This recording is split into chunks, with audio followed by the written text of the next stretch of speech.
I really like Godzilla. I mean, I think dinosaurs are super cool, and then you give them superpowers. What's not to love? This is one of the few franchises where I just don't care what I get. I don't care if it's cheesy monster fighting action, kinda odd, creepy, or super serious. No matter what I get, I know I'm gonna have a good time. I was excited for another Godzilla movie, especially one from Japan with Godzilla Minus One. Except instead of smiling out of the movie theater, I cried. I mean, I wept like a baby. I wept way before the credits rolled and long after, and nobody else in the theater was crying. And I'm a 30-year-old man. I'm a father now. Society tells me I'm supposed to be this emotionless macho man. But what's a man to a god?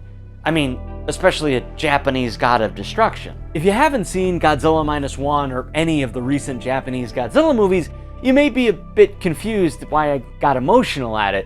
But even the original Godzilla in 1954 was emotional, but I didn't cry at that when I saw that years ago.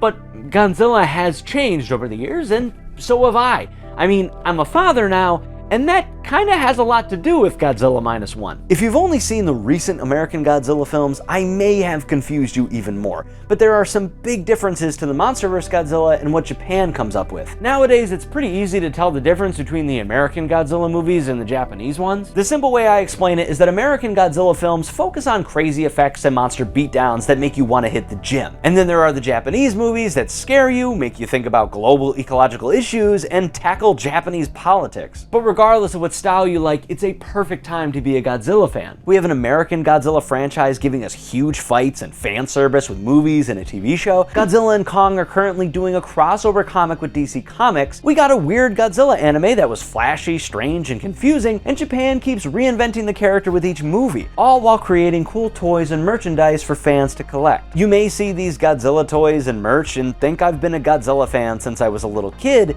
but that isn't the case. For a monster that's been around for 70 years, I've only known him for 10, which takes me back to my college days. In 2014, the first MonsterVerse Godzilla movie came out, and the trailer piqued my interest. It was dark, gritty, and Godzilla looked mean and powerful. Also, Bryan Cranston was in it after the hype of Breaking Bad.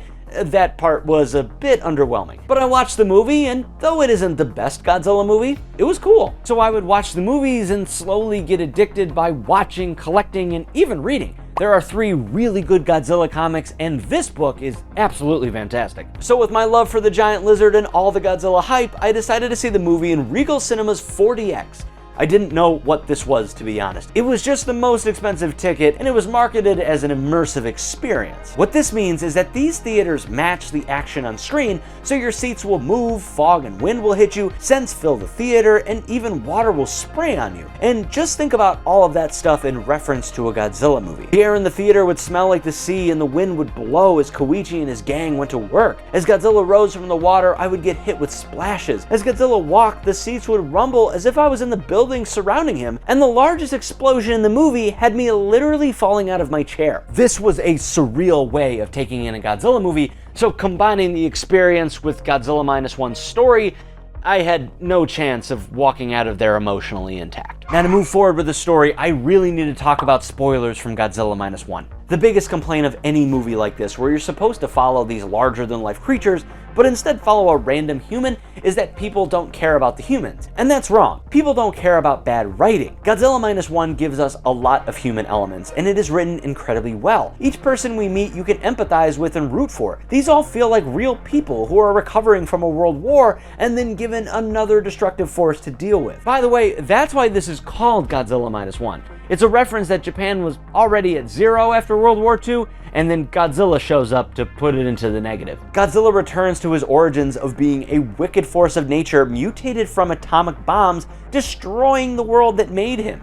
He truly fits the role of the god in his name. This is easily my favorite style of Godzilla too. He is prehistoric yet gnarly. He looks so lifelike and angry. He even looks both modern and classic at the same time. And tying together the humans, the monster, and this dreary, mournful plot is the score of the movie. The tone of Godzilla Minus One is haunting and intimate, but then explosive and intense. The music follows that tone very well. You hear gentle and minimal melodies for the emotional scenes, and then bombastic scare chords during Godzilla's rampages. What I didn't expect to hear was in the more triumphant scenes where the soundtrack reminds me of Joe Hisaishi's work. He's the mastermind behind the Studio Ghibli movies music.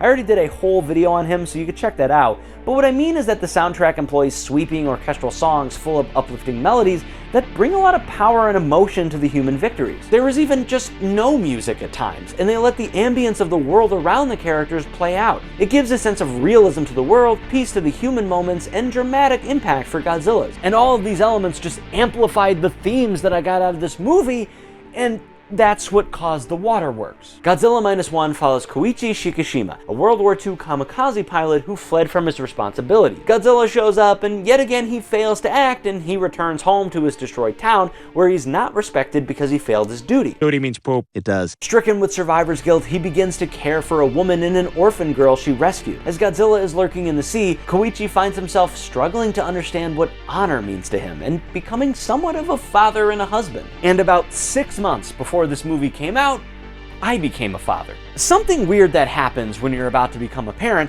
is that some old people just tell you how awful it is, and they spread doom, and they tell you you're gonna give up on your passions. Look how that turned out, by the way.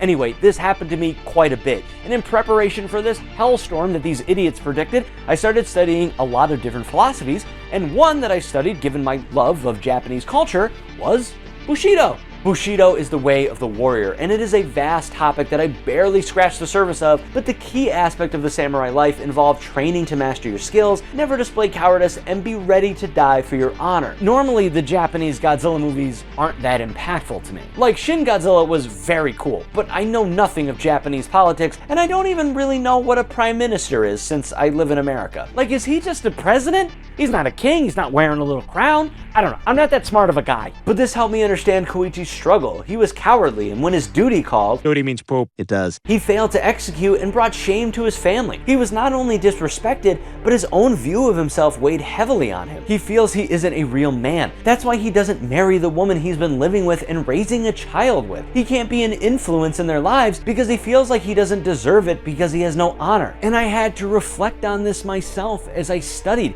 I was going to be a father, and that meant I was going to have to follow my virtues and values and lead by example to help my child be better than I could ever be. In order to be that example, I looked to the samurai and knew that I had to work hard to improve myself, be brave in the face of hardship, and stand up for what I believe in to have my own sense of honor. And Godzilla Minus One makes Koichi ask himself what his honor is, not the historical Japanese version of it. Does he finally sacrifice his life for the good of Japan, or does he preserve his life for his family that he yearns to be a part of? Koichi ultimately chooses life while still saving the day from Godzilla, and he immediately goes home to his adopted daughter and wants to truly be the father she doesn't have, and decides to marry the woman who has helped him raise her. And that's where I cried like a big fat baby. In my journey to become a father, I have challenged myself to think about what I value and what I should focus on.